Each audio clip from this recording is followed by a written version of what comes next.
Restaurant স্টাইলের egg noodles দেখতে যেমন সুন্দর হয়েছে, খেতে কিন্তু তার থেকেও বেশি ভালো হয়েছে। চলো দেখাই আমি কিভাবে করলাম। প্রথমে চাউমিনটাকে হাফ বয়েল করে নেব।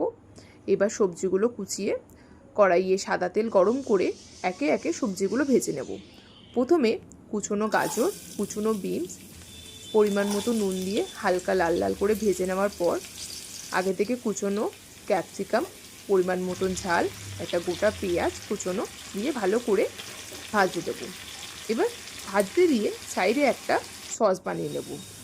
2 চামচ রেড চিলি সস, 2 চামচ টমেটো সস, 1 চামচ চিলি সস আর 1 চামচ শেজওয়ান সস দিয়ে একটা সস তৈরি করে রেখে দিলাম।